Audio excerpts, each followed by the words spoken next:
Okay. I don't know. I'm having fun. Does it really need to be anything else beyond that? Is there a real necessity for anything else to be over and above? At least I'm having fun.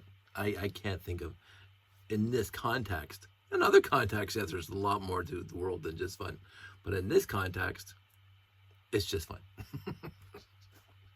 So a few things. I'm going to show you the program thus far. Now it's just rudimentary. I kind of threw it together. There's no buttons yet. There's no pressing buttons or light sensor waving yet. But I wanted to get dynamics of the door and the ship done before I do anything else, because that was the rest of it I've already done. Well, I've done this before numerous times too, but the rest of it I'm just going to cut and paste from my other programs and a couple semaphores, a couple SEM statements to whatever. So the general concept, and I'm going to press on my wonderful little RCX here, and then we'll keep on talking while this thing goes through its motions for a while. So here's one. And again, sound effects. There's no limit to my budget for sound effects. Door. So I don't know if you can hear me over the noise, but I'll keep talking and I'll talk a little louder. So the idea is the visitor, the witness, the public, whoever sees this button and or more sound effects, sees this button, and it'll be either press me or something they're in, or the hand waving that I've invented from other things to do stuff. So I'm probably going to separate it in the program itself, because I don't want it. This is a long time for public to sit around and watching this thing, because it moves slow, and I wanted it to move slow to be in universe. You're not going to go Mach 5 bringing this thing out of the repair bay. Did I make it too slow? Maybe. And the issue there is it's a worm to 24 and that's it. So I'd have to change the entire gear train in order to make it faster, because worm to 24 is this slow. I mean, that's as simple as that. Is this fast. So I'm not going to bother anything else. I mean, this is good enough for Canada, as we say. I should have had a drink before I get downstairs. The interesting part right now is, I just had it in my head, and now it's going to go back in. So I'm going to separate the door going up and the ship coming out versus the ship going back in and the door coming back down. It's going to be two different events. Right now it's one code. The door goes up, the ship comes out, the ship goes in, door comes down.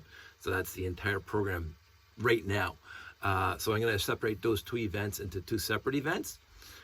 So when somebody presses the button, if it's out, it goes in. If it's in, it comes out, and that's the event. So that means that you press the button again, it does the exact opposite. I think that'll add something-ish, instead of like the entire thing where you're standing around for 3 minutes waiting for it to go up, come out, go back in, door goes down. I'll just separate those two things with either the button or the hand wave. It'll do those things separately. The interesting thing is, because I was using the advanced firmware, RCX firmware version 5, and I didn't realize this before with my stuff. It doesn't like wait commands with numbers over like 5,000 or milliseconds, whatever. It didn't like that. So 100 milliseconds or 1 second, or 100th of a second, 1 second, or 10 seconds or 15. But if you get like the 3 minutes, it doesn't like it at all. So I actually had to resort to timers in the program instead of just wait commands. Do this until the timer is over. Reset the timer to 0. Do this until the timer hits 1500 milliseconds, whatever it is. And so that's the entire timing of this now, is using timers instead of wait commands. And I'm not used to doing that kind of coding, because that's more lines of code in NQC. The timer command, and you have to reset the timer and then watch the timer until it gets to a specific number, which I worked out. And so I just wait, wait 1,000, wait 5,500, whatever it was. But I didn't like bigger numbers, and I was pulling out my hair. Not that I have much left. I was pulling out my hair because I would run the program and it would work until the ship was supposed to come out. And you saw how long it takes for the ship to come out. And I'm going to hit run again because I like watching this thing. The door is a wait command of 1,000. And again, I don't know what that means in seconds. 10 seconds or something. I don't know. Doesn't matter. That worked. But as soon as I said wait 5,000, it just beep and go on to the next one down. And I'm going, son of a pup. Or I could have just been a wait 2,000, wait 2,000, wait 2,000, wait 2,000, wait 2,000 for this thing to come in and out. And that's just like, oh, no, all of a sudden I got 6 of identical lines in the code. And I'm going, I'll just use a timer just to see if I could do it. I remember my college professor talking about programming, and he always said that timers are a better way of using a wait command because the timers are specific time, instead of a wait command, which is cycles of the program. And so if the program is running on a faster piece of software, the wait command would actually finish faster because it's running on a faster computer. And this is why and this has happened a lot, the very, very old DOS games that came out in like DOS 3.3 on Windows 286, on DOS, 286 computers, all of a sudden you put them on a 486, 100, and they would just go fast because they used like wait commands basically in the programming instead of timer commands that are based on actual time. And so I remember that to this day. I should have been using timers all along. My problem is that for timers, it's 4 lines of code, and a wait command is 1 line of code. And the RCX doesn't get, well, I guess it does get faster because I'm using RCX version 5's firmware in this thing, the third-party firmware in this thing. So I guess I do have to take that into account, that wait commands might be faster now, I don't know. So on that specific note, you can see it's working pretty much flawlessly right now on its own, coming in and out. Excuse me. Again, there's no button pressing or hand waving, which will come in the next step. So, but I'm pretty confident now in this. Because I made it instead of the chain link that always seemed to pop apart at the most inconvenient moment, and it's hard to access to fix it. Using the actual rack, moving back and forth, as you saw in my previous videos, this is working, and I made it pretty solid, so it shouldn't come apart. Now, if it does, it does. The clutch gears are working phenomenally well because you can hear it at the end here. I just love this part when it goes in. The clutch gears are doing actually what they're supposed to be doing, which is also fantastic, which is why I love it. There it is. So now the clutch gear is just spinning. It's stuck, and that was like a 1.5 seconds, which is perfect. Right, and now the door's going to come down. Again, sound effects for you, no expense spared. And I love that door. I've always loved that door style. I think that's fantastic. I had that in the big layout when we were doing the big layout, and then so that's about 3 extra seconds or 2 extra seconds. That's fine. That's just in case if the door of the room. I've had the problem with the monorail motors that the humidity of the room, the temperature of the room, how long the train's been lasting, varies the speed of the train going around the track. I want to take that into account in this thing because the door has to be, well, at least fully up when it goes up, or else the ship will hit it trying to come out, and I don't want that. And the ship has to be fully in before the door comes down. So I don't mind having those extra couple seconds there of the clutch gear spinning, because again, this thing's not going to be running all the time. I may, like I did with my piece of moving art, I may put another like timer 2 or something like it in there, where timer 2 says if nobody touches the button or nobody waves their hand in front of the thing within like 5 minutes, it'll just go through the cycle itself. Just randomly after a 5-minute mark, it'll just push it out or push it in, whatever it wants to do. Maybe I'll just have it go up and come back down if it's inside, or just go in and come out if it's whatever. Just do random things. Years ago, and this is probably a fault. It's probably led to the demise. I did have the shuttle carrier on that vehicle that went around on the crater platform I had with that little magnet, and it would stop. And I had this robotic arm that would come over, again, all RCX, robotic arm, and pick up the shuttle and then swivel around 180 degrees and drop it on a monorail train that was for carrying shuttles.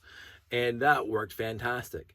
And so every so often, you press a button, and that's what it would do. I mean, it worked for the show for like 4 hours and then completely disintegrated. That's a whole other story. But what I also did on that specific robot setup with the shuttle carrier, on the robotic arm itself, if nobody touched anything for like 5 or 6 minutes, I would have it twitch. Randomly twitch, either go up or down, grab the hand, or spin back and forth, just 10 seconds or half a second this way, so just like be twitching sporadically. Is that thing, is that thing twitching? Yes. I built that into the program.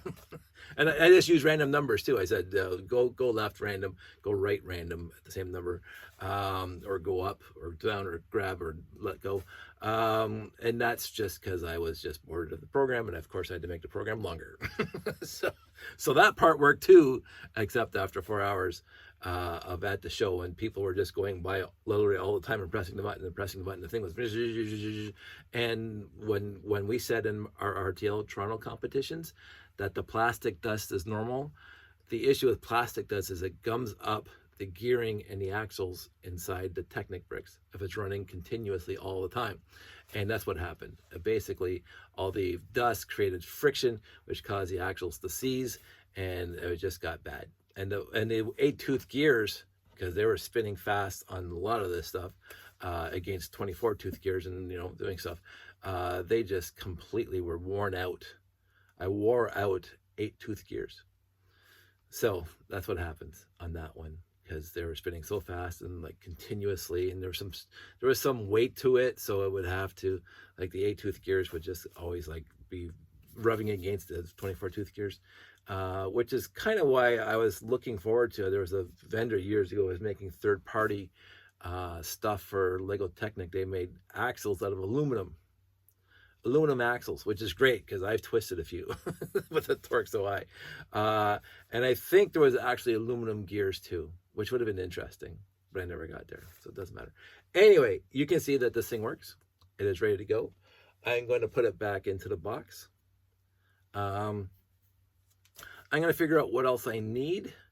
A very good friend of this channel was asking me if I was going to bring, where are they?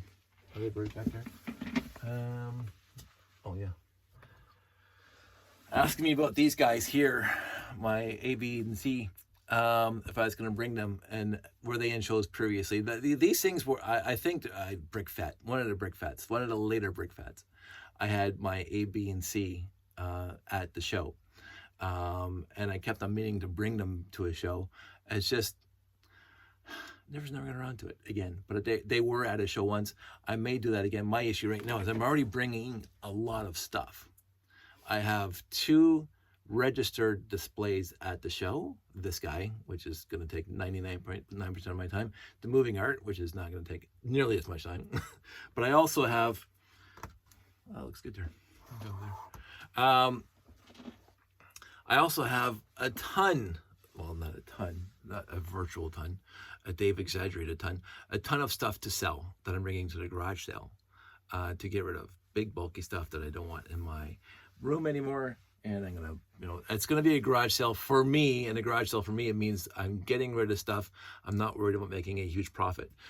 So I'm hoping, and again, if you're watching this and you come to see me at the garage sale, I'm gonna tell you this right now.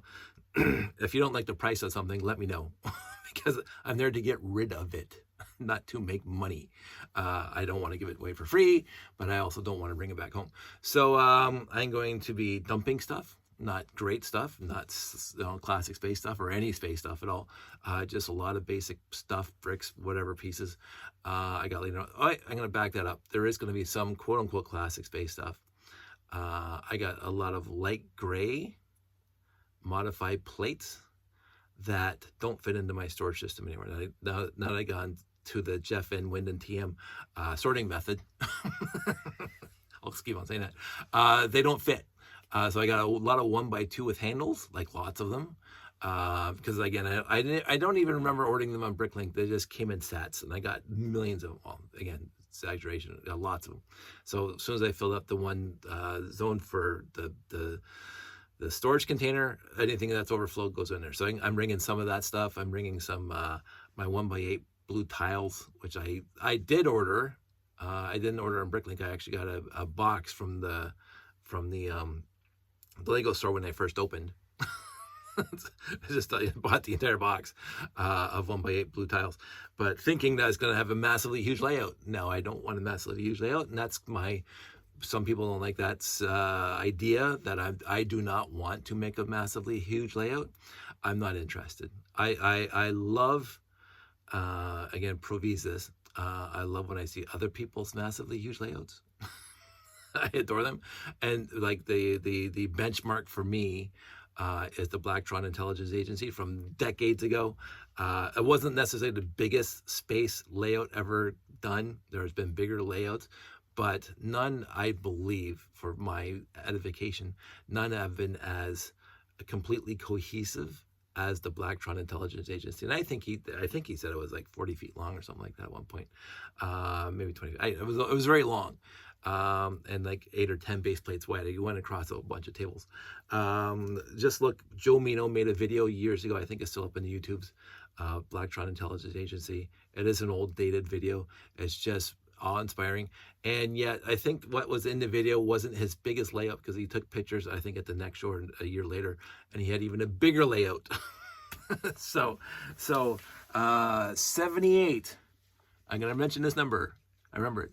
78 of these trans yellow domes were in the Blacktron Intelligence Agency layout. 78. I have 12. I have 4 here, but I have 12 in my layout. At peak, I mentioned this a few times, at peak I had 33 trans yellow domes. This guy had 78 in the layout on display. It's just a gorgeous display. Absolutely one of my favorite displays ever. There was another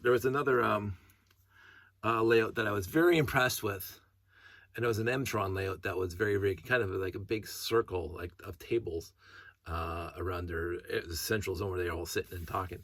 I can't remember what group did it, and I don't know where it was in the world. I think it was in the States, but they had a massively huge M-Tron layout, which was gorgeous. The thing about that one was it was a collaboration, and collaborations can be awesome, and collaborations normally have one deficiency, which is you got a very, very detailed, like 6-foot or 8-foot or 10-foot section, very, very detailed, lots of buildings, lots of things to see, and then there's a blank spot of just track going through it or a few vehicles in it, and then you get to another very detailed area, and then, like it's kind of not cohesively all the way around. There's just wide swaths of just throwing up shifts and stuff. And again, there's nothing wrong with that in a layout, right? That's also a valid way of doing a layout. If you're doing a collaboration and you have to fill in an area just by dropping off shifts around, perfect, right? That's your layout. The Blacktron Intelligence Agency was cohesive from end to end because one person made it. Just like my layout is pretty very, very small footprint. It's very cohesive. There have been layouts made by collaborators, multiple collaborators, that have been as cohesive as the Blacktron Intelligence Agency. I've seen them, and they're really, really nice. But that's rarer, especially when it comes to the big 50-foot by 40-foot layouts. And some train groups in the States really pride themselves on being very, very when you look at it, you can't see where one zone ends and the next one begins. There's no specific demarc because they worked at it. Even RTL Toronto did with Jeremy, Derek, Callum, and Jeff, and sometimes me. But my part wasn't cohesive at all. But they got together and they did the three-dimensional mountain range with the waterfall, the Van Wyn Dam. And that was cohesive from one module to the next. And I think, if I remember correctly, that was either 10 by 10 or 12 by 12. I honestly can't remember off the top of my head how big that layout was, but it was spectacular. Because when you look at it, you can't say, oh, that one person did that zone and that one person, because they were all worked together, and a three-dimensional, like 3 layers of tracks and all that stuff. But that takes a lot more effort than saying, hey, you have a 2.5 by 6 area to fill in, and then we'll go to the next guy, and we'll just leave a space in between of just base plates and vehicles, or base plates and trans yellow or trans green 1x1 round plates, whatever, covering the whatever. And that's what I remember from that M-tron layout. But it was gorgeous. Again, there's nothing wrong. It's not diminishing the effort that was put into that. There are that style, which is fantastic, and there's the style where everything's cohesive and all together. And M-tron's just fantastic anyway. So you make an M-tron layout, no matter how it looks, it's going to be great. So, that's a tangent on 30 minutes. The last thing I do want to talk about before I wrap this up, I still have pieces to send to my friend out there across the pond. I think I'm trying to find some more pieces for him, and I haven't had a chance. So sorry about the delay. Because this guy, has these, I mentioned this before, so this is the last thing, that nothing sort of to do with this. So this is the connectors that take the electricity for the life lights and the EL wire from this level up to the diamond, which is right here, and which keeps on going up. And the wires are over here for this guy. So I don't know if you can see that. There's some wires here, the connectors here. And the issue was, now that I built this layer here, which I'm going to modify because I'm not necessarily happy with it, but this layer here, these wires will not reach to those wires, the connectors. They're too far apart. So tonight I made a pigtail, an extension wire, so the power can go up. I did take my multimeter and I tested the connections, but that's not a guarantee that these things are going to work properly. But I don't have any other way of doing this. I am going to bring my soldering iron to the show. So if this thing doesn't work, I'll have to solder something up very, very quickly. I have lots of extra ribbon cable that I can bring or do something. I do want that layer to be in the tower. But I also don't want to sacrifice whatever. So we'll have to see how it works. I did, as I said, I did testing, and this thing, I just have to put the tape on it now so the things can stay on better. So that's what I did. I don't think I have anything else. I repainted the rails. I found my light gray paint. I remember I have a whole bunch of original gray 2x4s that are mint. So old gray, not blay. And I went to the paint store because I went online and I found the RGB code for light gray. I can't remember which website told me, but I found the light gray. So I took the RGB colors to every paint shop, and they all said, we don't do RGB. I go, you're joking. No, we do CMDK. Whatever that is, cyan, magenta, I don't care and I don't care. Or they said, bring in the actual parts or whatever you want to match, and we'll just scan it, and then it'll tell us what it is. So I went, because again, light gray, you see my light gray collection. It varies from a very, very tanned or yellow to gray to whatever. So I was very, very hesitant to bring in any piece from my collection, because I don't know how yellow they've been. But what I did is I brought in like 6 bricks that I thought were mint, and they scanned each one, and they all basically gave the same number. They said, that's perfect. And so you've seen the rails. The rails have been on the layout for a long time. And when you hold up a light gray piece to it, it's pretty much matching. And I also bought the blue for the boxes, which is, again, I brought in blue Lego pieces, and they scanned that, and that's the blue I got. So that's actually Lego blue on paint. And I still have a can of blue, half a can of blue, and I had a half a can of light gray. They are getting a little old. I had to shake them up a lot, whatever. But I painted the rails again. This time, excuse me, before I've painted the rails 3 or 4 times now, because they get beat up. And the knots keep on showing through, even though how much primer I put on them, they shouldn't. But the knots, because there's knotty pine, because I didn't splurge on select pine, which is a regret now. I'll tell you that right now, because the knots keep on showing up after a year. But that's a lesson for me, to not cheap out on something that here. So let's go off in this quick tangent. when I made the boxes, I made the boxes first for storage, with the idea that they would become the foundation for the layout, so I didn't have to worry about tables, especially uneven tables. But the boxes were made first, and the first one was made as a test to see if it would actually work. So I did plan it out. I put everything on paper, all the dimensions. I drew it out. I got my CAD program and blah, blah, blah. And I said, this has the potential of working well, but, you know, on paper changes into bringing it to reality. So I went, I built the first box, and I said, when it was done, and I put the habitat in there, I said, oh, this is going to work. And then I built 3 more boxes. And so I built the 3 boxes and figured out exactly what I needed. Because again, I had an idea, I had a concept of the layout and what I could put into the boxes. But it's like Tetris. Like the habitat goes into one box. The habitat just takes up the entire box, basically. So that's easy. So it slides right in. But box number 1, and not to go into these stupid details, but box number 1 has the base of the rocket platform. On top of the base is the observation deck of the tower. On top of that is the train monorail station, the one that my favorite building, that's in there. And then on top of that are 2 landing pads, or 1 landing pad from the tower. So it's eclectic, and they all have to fit in there. Right? And they all have to not move around and because what breaks these modules, what breaks the layout buildings, is shifting around inside the box. That's what the cardboard box was brutal for, is when I got to a show and I was lifting it up, and you can't keep it flat, and all of a sudden you're leaning against yourself, and all of a sudden you hear parts falling off. It's like, oh, for the love of everything.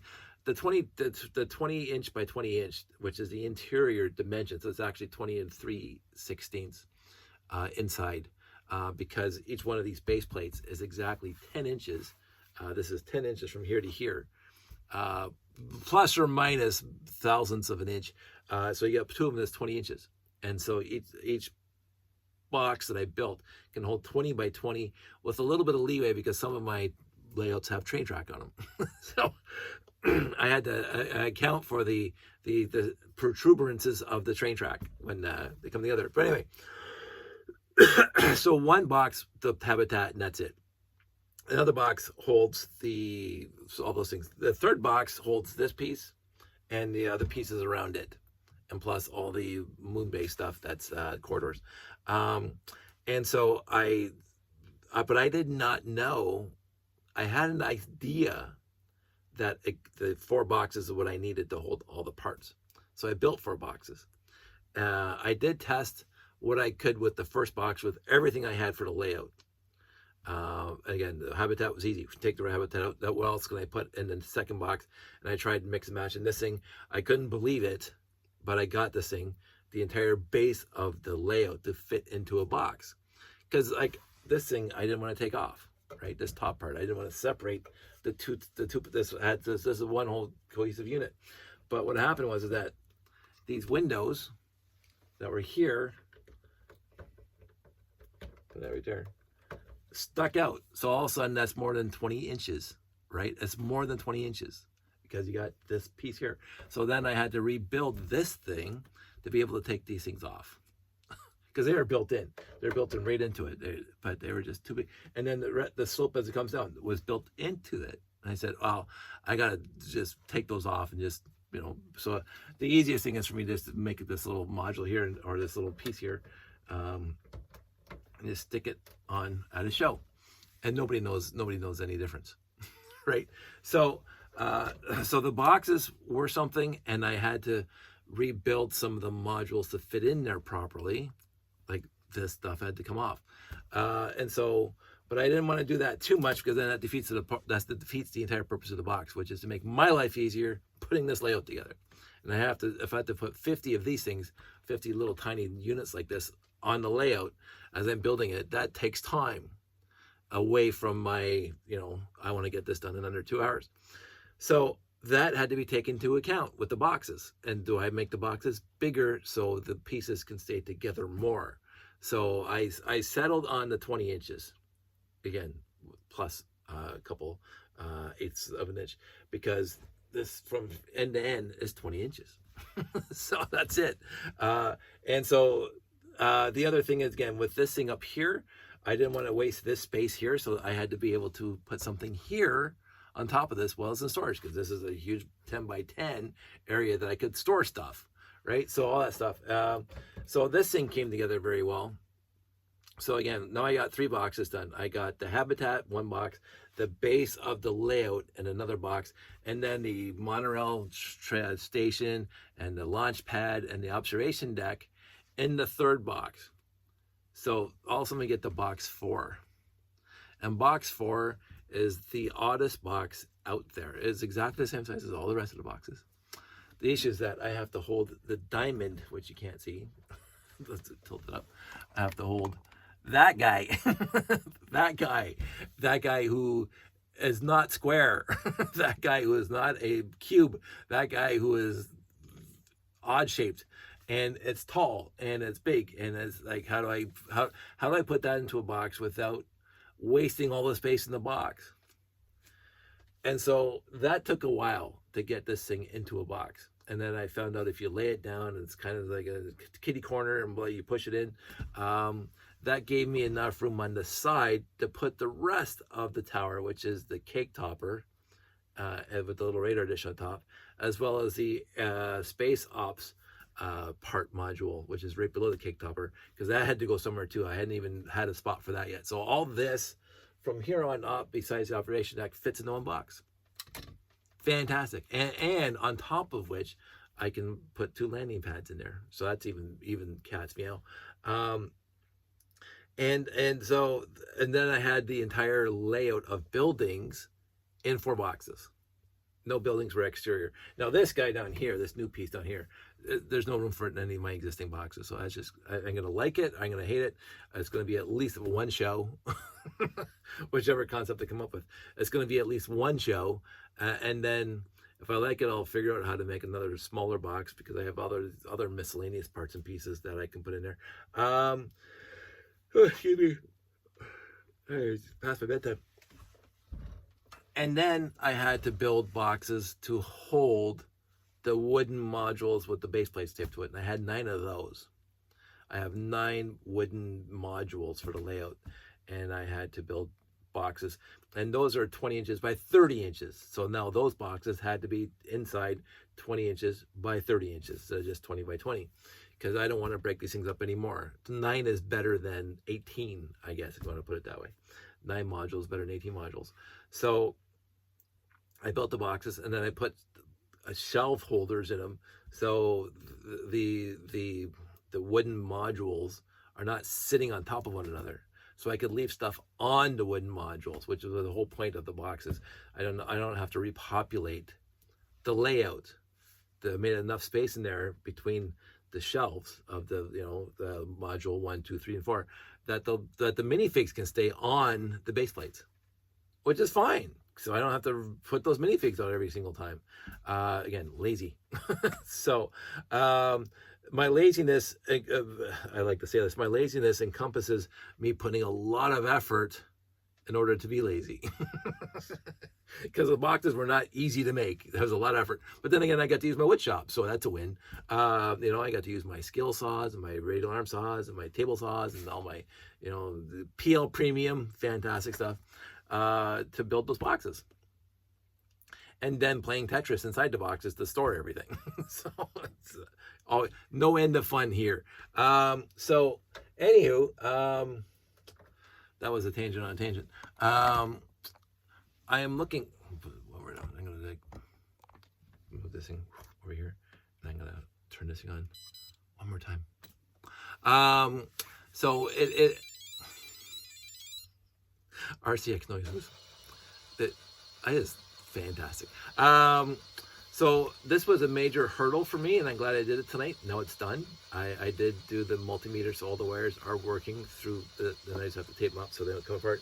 And so if I want to keep this or something therein, I have a wire to be able to do that now. So if I make the tower any taller, I mean, this is taller than this piece, so I have a little bit of wiggle room to make it taller or shorter. I'll see what happens. Basically, this is going to be a wait and see. What else was there? There was, and again, to wrap this up, it was at, I think it was Bricks in the Six. It wasn't at the last Brick Fete. The appreciation tokens. I never got one at Brick Fete, but I think my first experience with that, for me, I've seen them before, but I never had one for me, was at Bricks in the Six. And that year, the very first Brick Fete I went to, Bricks in the Six I went to, I got 6 appreciation tokens. Actually, it was more than 6. I think I got 6 of it. It doesn't matter. And I've been trying to work out a way for me to add those original ones to the layout and make it look like it's supposed to be there. And so you can see right there, appreciation token to the license plate. I think that's awesome. So this is the vehicle that's pulling around spaceships. So I thought, I'm going to put that appreciation token right on the layout. And I've done that for a few things. I did put my friend Jeff's appreciation token on my layout, but then I realized that when I put the layout together, his appreciation token is hidden. So I'm going to find another spot to put it so it's not hidden. So, but it's going to be like hidden, though nobody can see it because it's like built into a building now. So I'm going to find another spot where it is hidden, but people, if they look for it, they can find it, because my friend Jeffy is one of my favorite people, and I'm going to appreciate doing that. So all this said, because of this wire was a dread for me, and this gizmo here was also a dread for me, and now both are done. I am quite comfortable now, although completely not prepared, but I'm quite comfortable now for the show. At least I have the big issues done. There are other issues with the layout that we don't have to dwell on right now. I'm going to work on a few other things. I have to clean up. I've cleaned up the Lego room a little bit, but I'm going to clean up a little bit more, get it more organized again, and I'm going to make sure everything is in the bins in the garage, waiting to go. I do have to finish the program, because this is, again, I have to hit run on the RCX, and I don't want to do that. I want people to just be able to wave or press a button, and it does it itself. So that's going to be my next thing. I'm going to work on the code, and I'm just going to go from there. So that's it. That's all. Seriously, everybody stay safe out there. We're good here, and I would love to see you at the show, if you're going to be there.